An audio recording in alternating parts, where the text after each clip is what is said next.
Hello, I'm so glad to be here today with two women that I truly admire and respect, have trained with, taken classes from, and just appreciate so much. Jenny Schiltz and Amy Dempster. So instead of me giving you giant introductions, can you introduce yourselves? Amy, you want to go first?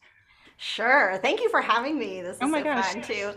fun to get together with both of you and have this conversation. But I'm Amy Dempster. You can find me online at Following Hawks, which is really how my spiritual journey began. Was a variety of unusual experiences with hawks, like the birds, really kind of coming into my awareness and me starting to try and figure out what the message was, what they were trying to tell me, and really has developed over the years, and really just a deep understanding in communicating with the spirits of nature and working with earth energies, which is primarily what I do on a day-to-day basis. And yeah, so thank you. Thanks for having me. Oh, sure. Yeah. And I've had both of you on individually, but this was just extra special to bring in together. So, Jenny, how about you? My name is Jenny Schiltz, and you can find me on jennyschiltz.com. My journey, it's been a wild one. It's been a wild one. Mine really started with a near-death experience, which I understand is more like that shamanic initiation. And then as I was healing, because I'd had so many issues, I was constantly being worked with by the angels, the ascended masters and guides. And then I finally found a home in shamanism. It was the closest thing to what I had been taught as I was in bed for years. And so where that has sent me is working with earth energies, working with people to help them heal their traumas and heal, whether it's inner child or shadow or soul retrieval or extractions, things like that. And the journey for me, it just keeps growing. It doesn't seem to stop. It's really this beautiful thing of being completely led by spirit, being completely led. And sometimes I go, none of what I'm doing makes sense. Nothing makes sense. Nothing's linear, nothing, and just being completely okay with that.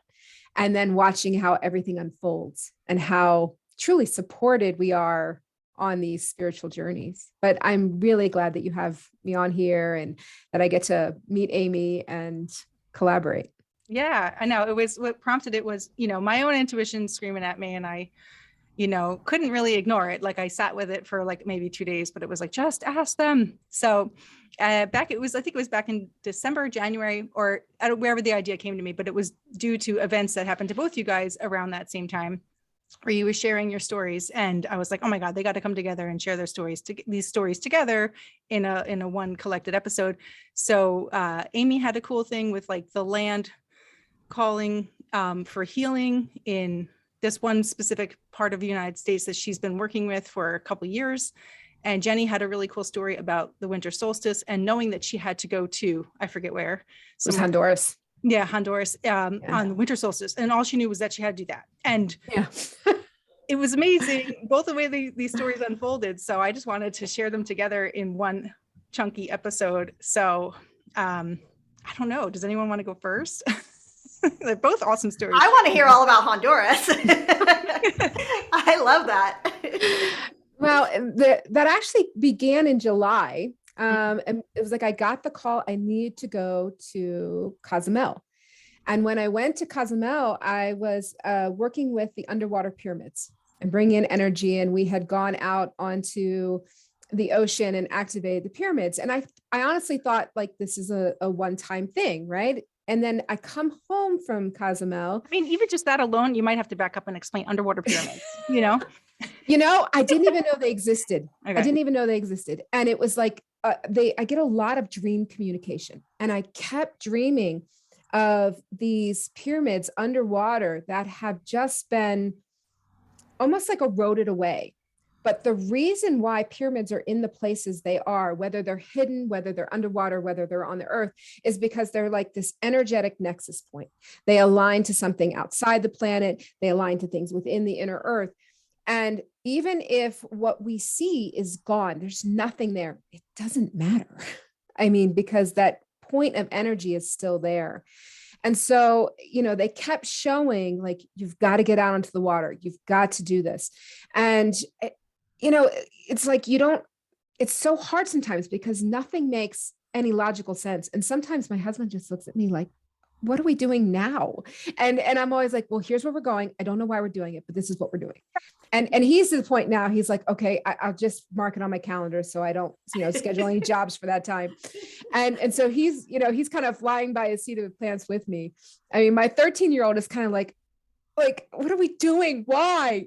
But even she's starting to kind of get with it. But in Cozumel, it wound up that it was me, my husband, my 13-year-old, and then it was another couple, and they were expecting a child, and they too had done earthwork. And so the 6 of us went out and we wound up snorkeling. And as we were snorkeling, that's when the activations went through. And it was phenomenal because so many people around the world were connecting in at that time or on the water. It didn't matter what water they were on. And so it created very much this web of activating these pyramids. That was when I was on my trip and I was on the river doing, I'm Yes. like, I don't know what I'm doing. I was like removing staples. I'm like, I don't know what I'm Right. I don't know what I'm doing. I don't know why I'm here, but guess what? So then I come home and I mean, I missed Cozumel. My heart's in Cozumel. It's unbelievable to me. Like that place to me was just unbelievable. And what I learned later is it was the Mayan center for the feminine. It was the place where you went for your marriage rights or you went for fertility things. And, it was truly the place of the women. And I'm like, oh, that makes so much sense. So much sense.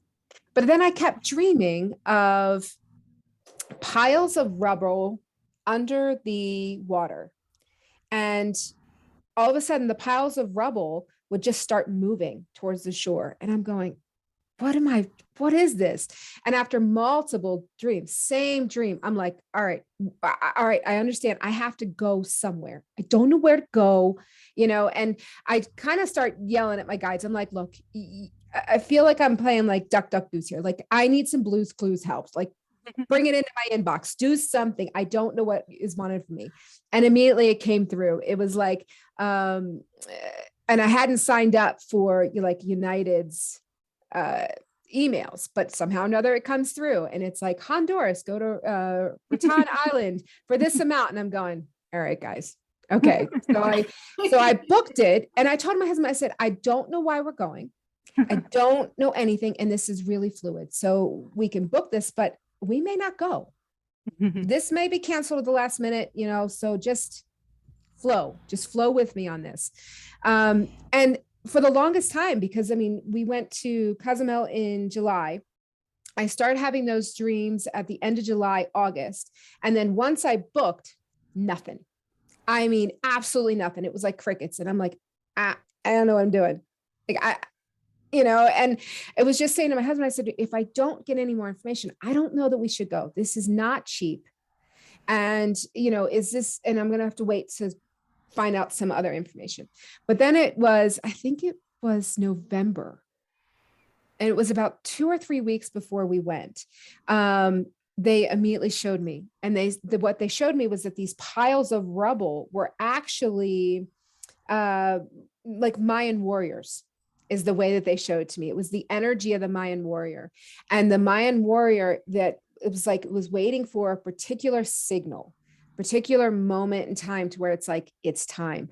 And them coming to shore was the demonstration of the fact that the divine feminine is being completely supported by all of the energies now. And it's been very fascinating because what's been coming forward with that is that the masculine role is one of support. It's one of protection. It is one of kind of the wing beneath the wings. And we're switching more into that now to where it's the feminine that's really kind of going, all right, we're going to lead everybody home. We're going to heal the people. We're going to do all these things, but we need that masculine. We need that base to protect the feminine. And so what they were showing me was this activation taking place is that really beginning of the switching of the masculine role. So, go to Honduras, and I'm like, well, my husband wanted to learn how to scuba dive. So I'm like, okay, great. I knew I needed to be on the water. This will work. No. Days in, and I'm kind of going, I'm not getting anything. And I was telling my husband, I think I failed. I don't know what to do here. I don't have any idea what I'm doing. I'm so confused.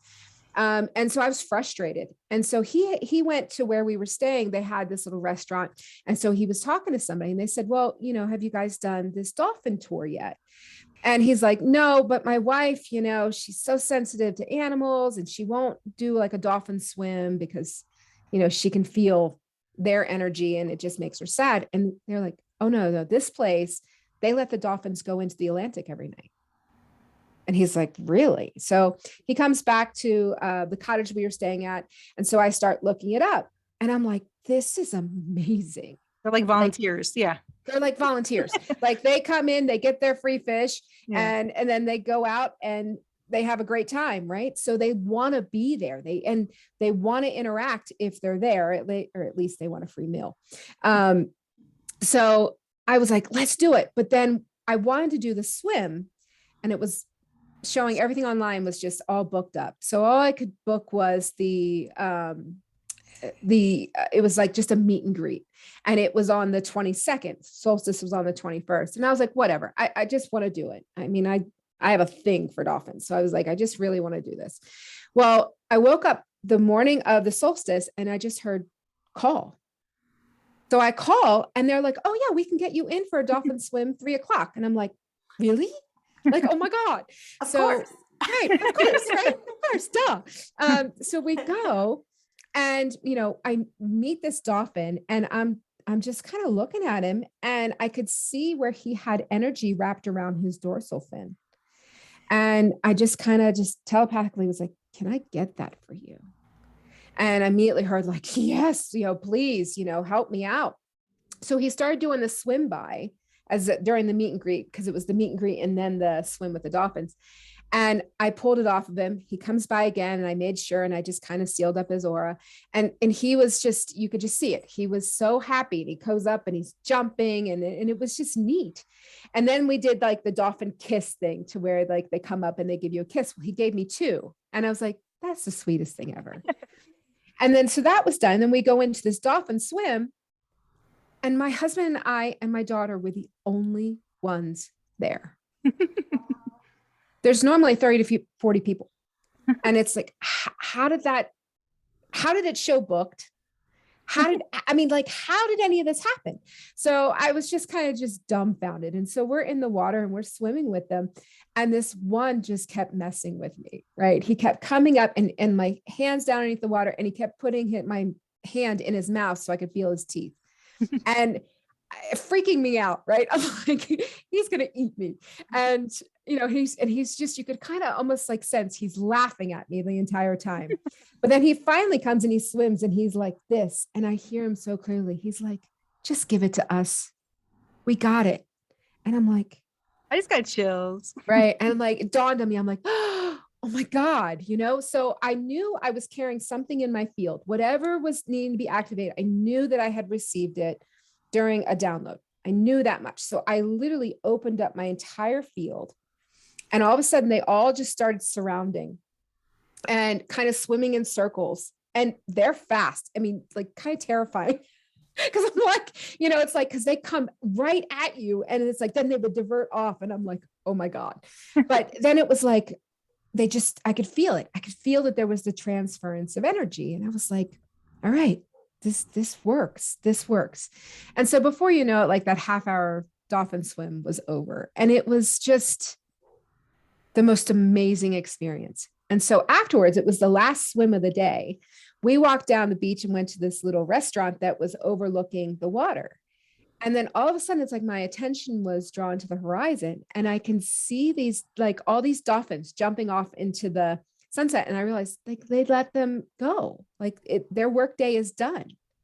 And I felt so much joy just watching them, but then it was like another 20 minutes or so. And all of a sudden it was like that same little voice that was like, give it to me. I could just hear, it's done. And I just got, I mean, like energy just slammed through me and I just started crying. And I was like, I don't even totally know what was done. I don't even understand everything, but I know it was. And it was just so interesting because the day before I had been like, I failed. I don't know what I'm doing. I don't know why I'm here. Did I miss a signal? You know, and I was so full of doubt. And the universe is like, look, we've got this lined up, you know, just hush and trust, you know, but that's so hard to do sometimes, you know, but I mean, it was absolutely phenomenal. And I think, you know, having my youngest, my 13-year-old there, really seeing all of this and kind of seeing the, you know, the synchronicities and how the universe takes care of things. It's like, we've noticed a huge shift in her since then and how much she's now embracing her own gifts. And it's absolutely beautiful to watch. And I really do think it had a lot to do with just the interaction with the dolphins because they adored her. Mm-hmm. And I mean, she would dive under the water and they would dive with her. Like, what you doing? And wasn't there like a baby dolphin there too? There was, yeah. So there was a mom and it was only a 2-month-old. And so it was completely attached to the teat and swimming right by me. If I had wanted to, I could have touched that baby dolphin, which is just like, how does that ever happen? You know? And I mean, to have that kind of trust placed in you that they let you near their baby. Yeah. I mean, it was one of the most incredible gifts I think I've ever received. It was so cool. And knowing that you were going there because you had talked about it, that you were going, and then, you know, wondering how it went and then seeing your blog post afterward, I'm like, oh my God, like that's just crazy. Just crazy beautiful.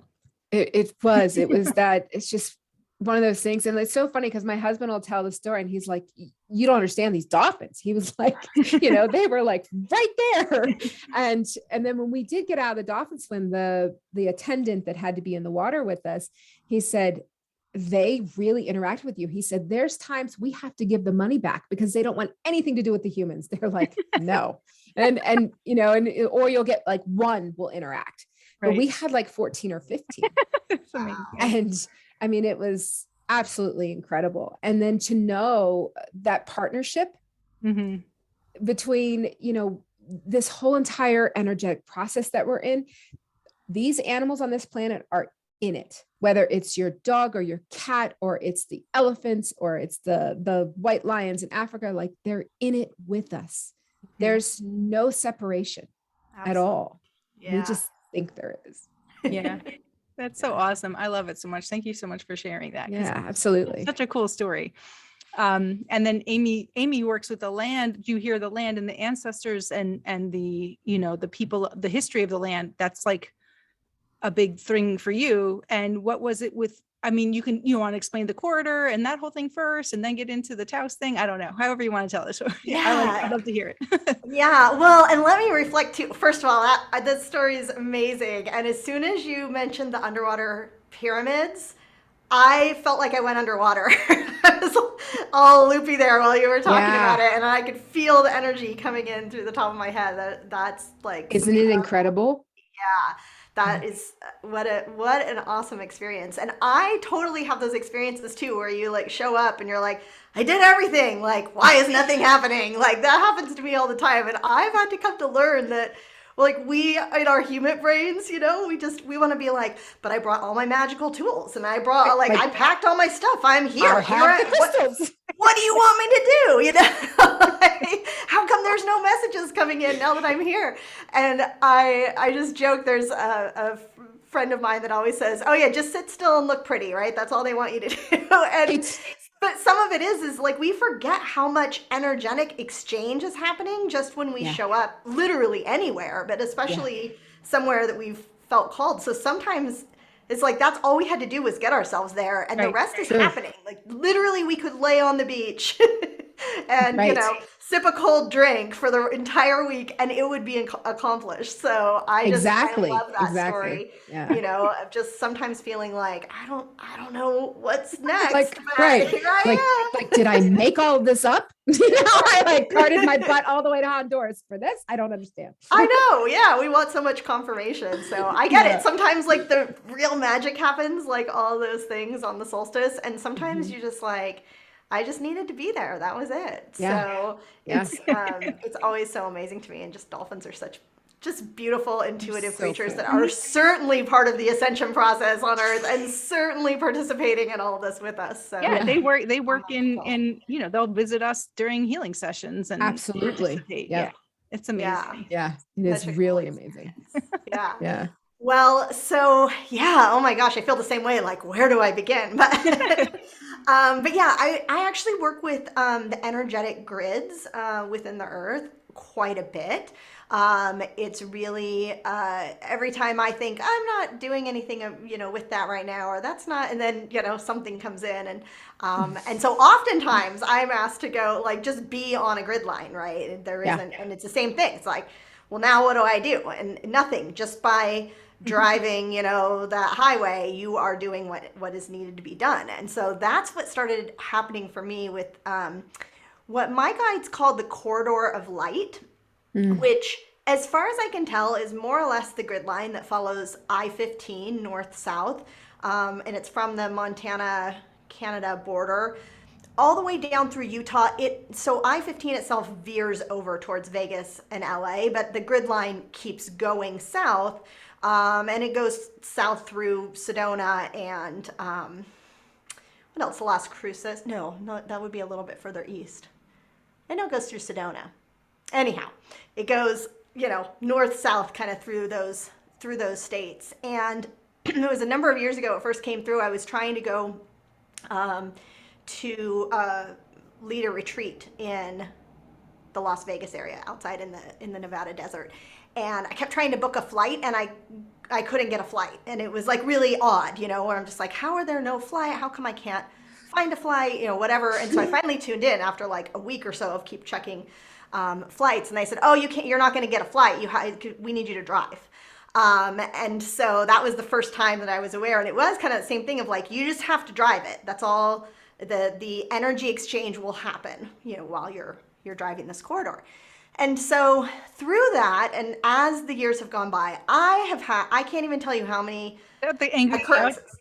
What's that? The angry cloud, was that part of that? That was on that trip, yeah, on the way.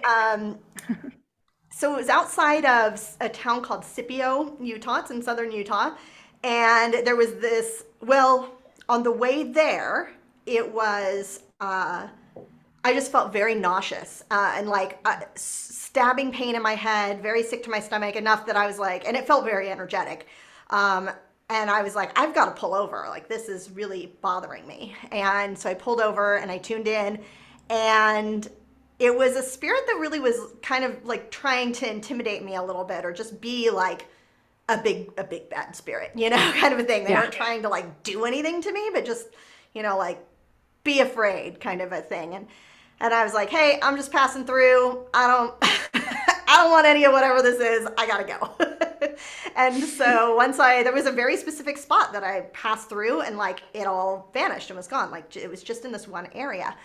And so then on my way back, you know, a week or so later, I got more or less around that area, and from a distance you could see like this huge dark cloud.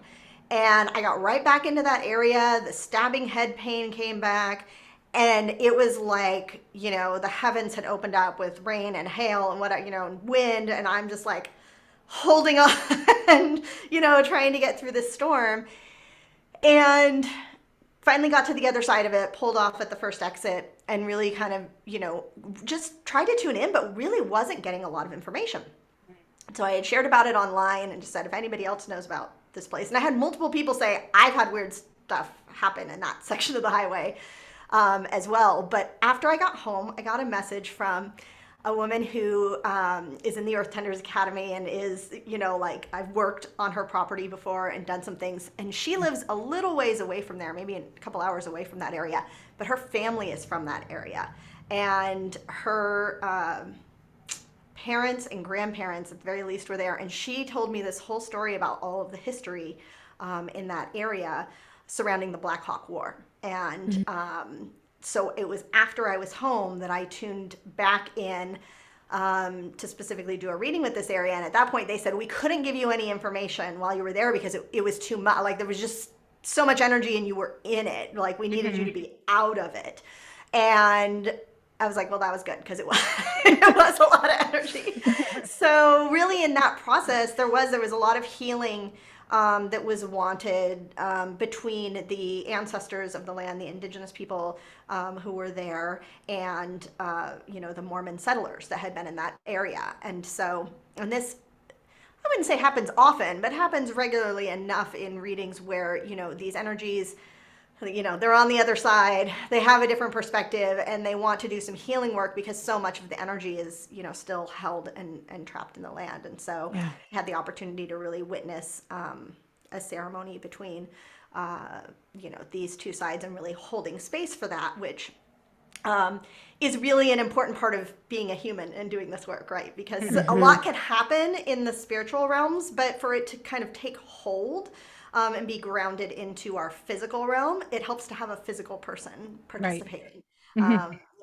Somebody embodied. And so sometimes it's another good point of sometimes you're sitting there saying, don't you need me to do anything? And they're like, no. They're like, nope, just sit there and hold space for the ceremony. We got this. Yeah, exactly. So kind of a similar type of thing. And that happens a lot in the ceremonies where they're like, we just need you to do this one thing and then we have the rest. And you can go. And so that was my first experience really with kind of that corridor and working that. But as the years have gone by, that was probably, I don't know, maybe 4 years ago or so now. I just keep getting occasions to drive up and down that highway, in and out of Utah quite a bit. Last winter, I had a very funny experience where my husband and I went over to the east side of the mountains here in Montana, and I was on I didn't realize it, but we were along a section of the highway that I hadn't been on before, up further north here. And he was going to a car race and I was just going to hang out and, watch for the weekend. And when I showed up at the race, he had already been there. He says, oh, I'm having a problem with my alternator. Can you run over to the next town to the auto parts store and pick me up a new one? And so I drive whatever it is, like 30 miles down the highway, and I get there and I find out they don't have the right alternator. And the only place that has the right alternator is like 2 hours the other direction.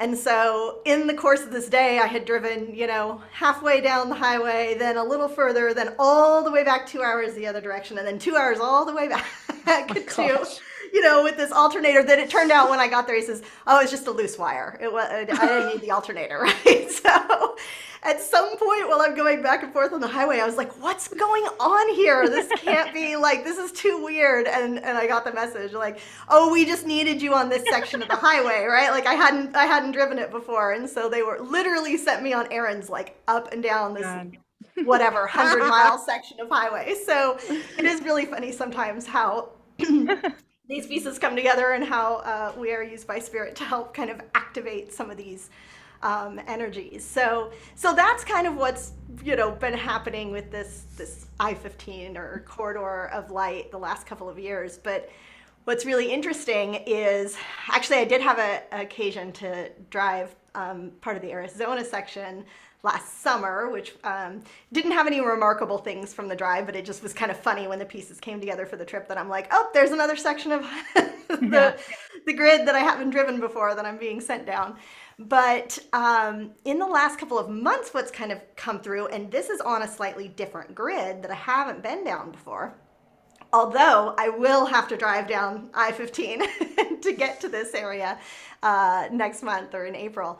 But I'm planning the spring retreat for my program that I share. And before things like this and these types of things, when I'm not sure where we're going or what the details are, I just kind of put it out to the universe, as far as like what where are we wanted, right? If there's going to be a group of people who want to work with the earth all gathering together, where are we most needed? And I kind of just wait and see what happens. It's much like you waiting for an email or whatever, like show me the details. So I had kind of narrowed it down from information. I knew it was going to be in the Southwest somewhere, and I was kind of thinking either Taos or Sedona, and had said, I'm open, let me know where we're needed. And so this particular afternoon, I'm just doing what I call intuitive Googling.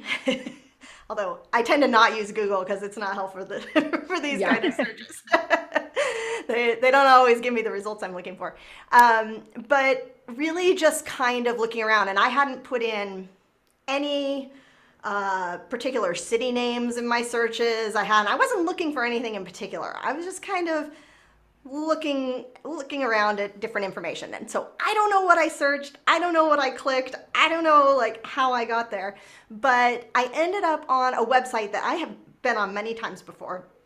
It's a gentleman by the name of Peter Champeau, and he has a website, I think it's called Geometry of Place, I think is the name of his website. So he does a lot of work with grids, among other things, and a lot of how grids are connected, how energies are connected. So I end up on his site. I've been there before. I'm feeling pretty much like I know what's on his site. But this particular time I see that he has an ebook that I hadn't noticed before. And so I click on it to look at it, and it's all about the Southwest and kind of like the grids and how all of these things in the Southwest connect. And so I was like, oh, well, this is interesting since I'm kind of looking in that area. So I open up the ebook, I don't know what it is, like 70 or 80 pages. And I start reading it, and there's like all these different, just information that's useful to me and helpful, even that has nothing to do with the retreat. And it's making a lot of connections, and I'm just like, oh, this is really awesome. I'm excited that I found this book. And I get, I don't know, 3/4 of the way through it, and he's talking about two very important grid lines in the United States that were damaged. And so there is a north-south grid line that goes, I'm trying to remember, I don't have a calendar right in front of me, or a map right in front of me. But it was damaged in New Mexico when the atomic bomb was first detonated, right? So that energy of destruction really damaged the whole north-south grid line. And I feel like it goes up through the Black Hills, which obviously is a very sacred place and very important energies as well. And so there's the energy of that on that north-south grid line. And then the east-west grid line is whatever the latitude is that was decided that split the northern states from the southern states, and were, slave states versus free states. So you have the energy of genocide and removing people from the land. And it also really follows a lot of where indigenous people were walked along with the Trail of Tears, right? So as they were moved, time and time again, but ultimately out, towards Oklahoma, that was a similar grid line. So you have, this east-west grid line that has a lot of pain and trauma. You have this northwest grid line that has a lot of trauma. And where do they intersect? In Taos. And I was like, right. Mind blown, right? Like hours of looking around on the internet and reading this book, and I had no idea kind of where it was headed. And so I was like, okay, this is how things come together, right? And how messages come together. And so that's where we will be for our retreat this spring. And I'm sure more information will be forthcoming as we continue to be there. But also, I'm always open to the fact that we may just need to show up, right? The same thing. Yeah. There may not be. And obviously, I'm sure there's been much, much healing done by many healers on, those grids in the past. And so, what still needs to be done, what remains is hard to say. But so many times when I work with the land, right, I always say it's like the peeling back of the layers, in that it's usually not just the one thing. And that once you really start working with a particular space, you find like, oh, well, there was this one thing, and then there was this other thing, and then there was this other thing, and they all kind of combine together to create the energy that we feel when we're in a place, whether it be, good and happy energy or not so happy energy. And so I'll be really curious to see kind of what our experience is like when we're there. But I just love the ways that, universe and spirit conspires to get us wherever it is we need to be. It's amazing. Yeah, and I also think we each hold individual codes. Like look at the 222 portal. So much came in, right? There was that divine feminine template, and then there was the divine mother energies that came in. But how I assimilate that and how I take in the codes is completely different than how you would take in those codes. Totally. And so a lot of times I kind of see it as if almost as if we have a bunch of locks all throughout our field, and the energy comes in and is like this key that opens something up. But my locks are different than your locks. So you and I could go to the same exact place, work on the same exact thing at a different time, and both was absolutely necessary. Yes. And that's how you can get people who are doing, there's been a lot of work with the Colorado River doing the water blessings, things like that. And people are like, but it's already been done. And I'm like, yes, but with that energy, and now it needs to be done with this energy for whatever reason. And, and it's literally because we all are, I think it has a lot to do with our origins, to be honest with you, whether, the galactic origins, what is the longevity of how long we've been here and what we hold in our fields from all that time. So it makes complete sense to me when it's like, yeah, that spot in Taos has probably been worked with a lot, but it may not have received what it will receive. And is it also being unlocked in itself because it's time?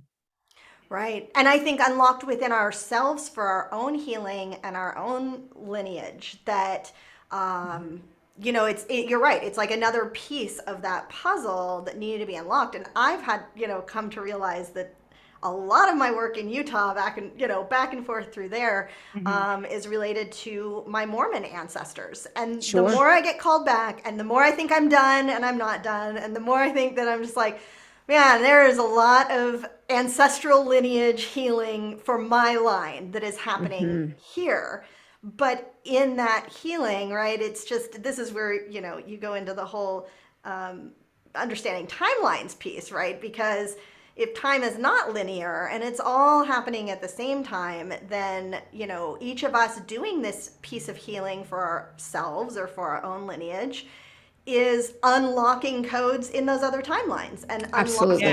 giving access to those other versions of ourselves, to our ancestors, to whatever.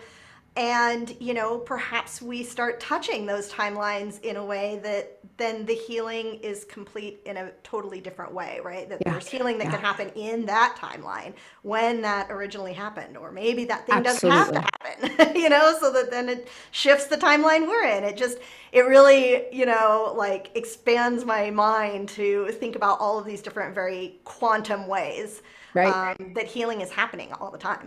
Yeah, absolutely. I recently went to a training for Kambo, which is frog medicine. And one of the things that I was working on was I realized that I was holding some unforgiveness within my form. And so I was working on that. But then once I was like removing it from like this space, then I started working with the ancestors. And I could see like both sides, mother, father, family lines just kind of lined up.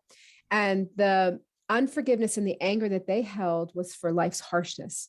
Maybe they lost a child, maybe there was this, maybe there was that. There was a lot of war energy, World War II concentration camp type energy that was in that line. And then it went all the way back on my dad's side to slavery, and looking at all that and just that unforgiveness for the harshness, for the earth experience. And I literally went person by person, clearing it from them. And then I got to like where I was like, okay, that's done. And then my three kids, but my two in particular, because they were born well before I ever started doing any type of cleansing work. And so I pulled it for those two. And then I pulled the little bit that the third had. And then the grandbabies popped in and I pulled it from them too. And they only had a little bit too, but it was so interesting because I'm like, you just could see it, like this changes everything. Yeah. Because if you can shift that energy backwards and forwards, Everything changes. I mean, everything changes. Everything changes. Yeah, it's remarkable. It is such powerful work. And it just, everything that it does. And it's like, you can see the shifts. You can see the shifts in the people when this work gets done. And so it's it's pretty remarkable to see what happens in our daily physical lives, in our families as a result. I mean, I was really surprised after one particular trip to Utah and some very heavy work with ancestors there. Family member that I hadn't heard from called me after, like, she didn't know that I had done that, right? She's called me out of the blue. And she wanted to hear about the trip, but then she's thinking it's unrelated, right? But she's like, it's so weird that these other family members called me out of the blue a week ago, and I didn't know that they didn't know where I was, and they had felt like we'd had this broken relationship and been separated for a decade or whatever, and they were so happy that we were reunited and whatever. And it's this weird, like, energetic connection that gets made and you have no idea how that's going to play out. Right. I was talking to my mom last week. I had a dream about my grandfather, her father, 2 weeks ago, and it had to do with his feet having a problem and being healed. And last week she messaged me and said, oh my gosh, she does all this ancestry work, right? She has for decades. And she says, I just found my, great grandfather that I have been looking for since the 90s. I have not been able to find him anywhere. And this is like within our family, she mentions it all the time about, like, one day I'm going to find that guy. She found him last week. It was like this weird kind of connection. And I was like, do you think it's because we worked on, grandpa's feet in my dreams the week before? Oh my God. Like, you just But don't why know. not? I mean, we don't know. Right. Right. And didn't you have a thing with your heels, Amy? Or your feet? Yeah, my feet. Well, and that's why the dream was so funny. I was like, are we healing him or me? But to your point, Jenny, I mean, I think it was probably healed in the lineage, right? Like, I have come to learn. In fact, my feet is probably one of the major part of, like, my entire healing journey, because I tore the tendons in both of my feet at the same time. I don't know how long ago now, 4 or 5 years ago. And it was like, I mean, there was literally nothing I could do but lay around, right? Like, the doctor says, well, just stay off your feet, which is like not 1 foot, but both feet, really difficult to do.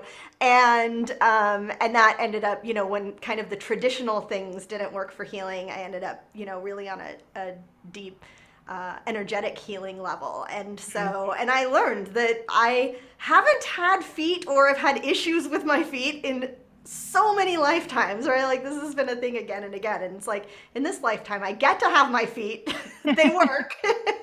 Right. And they're very sensitive, right? Like, they're very sensitive to the earth. Like, they help me a lot, but also, I spent a lot of my life, kind of being sensitive about them because they get injured.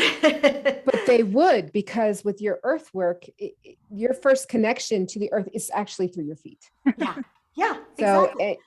And so the earth, I mean, when you start working with these ley lines, some of them are so damaged and so manipulated, and there's so much trauma in them, or there's been the severing because, something has been put literally on top of the ley line on purpose to manipulate the energy.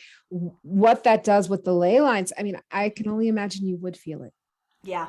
And I've come to learn that, right, through my own processes of, like, oh, I was having all this pain in my feet for so many years that, doctors would just shrug their shoulders at and, like, who knows?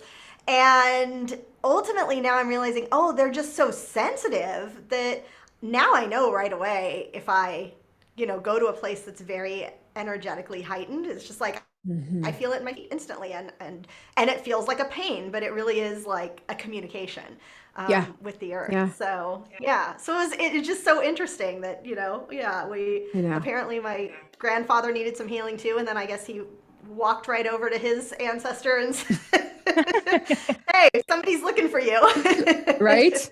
And didn't you also have a really cool story about a town with a post office where you bumped into somebody who was like a long lost distant cousin or something? I forget. Yeah. And that's on my dad's side of the family. We, when we drove to Florida in the fall, which was for the fall retreat, I knew we were going to be going through Kentucky and fairly close to where I had an ancestor who was the original postmaster in this town. And of course, that's when Kentucky was the frontier, you know, in the, I can't remember now, I think maybe late 1700s, when he was there, very, very early on. But there is also some missing pieces and information as far as like nobody knows how he got that appointment. Like, who did he know, or how did, you know, he was like missing from the records for a decade, and then all of a sudden he turns up and he's postmaster of this town in Kentucky. Like, no one knows.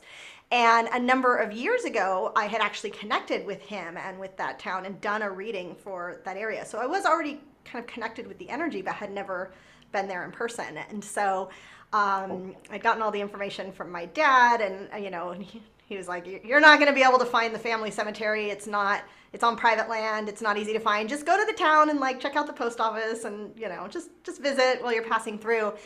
And so my husband and I arrived, and we pulled right up in front of the post office, and it was open, and I was like, "Oh, I want to send a postcard to my parents from here, but I don't have a postcard." So I see there's a little, like literally the only other business in this tiny little town was like a little mercantile store, restaurant, or whatever. And so I said, "Let's walk down there and like see, maybe they'll have a postcard." So we walked down there. They didn't have any postcards, but we realized we could get lunch there. So we were like, all right, let's go back to the post office, finish our things there. And then, so there was this kind of funny timing thing where like we were at one place and then the other before we ended up back at the little mercantile to have lunch. And as we're ordering, a man walks in and immediately makes a comment like on my husband's shirt, whatever he was wearing.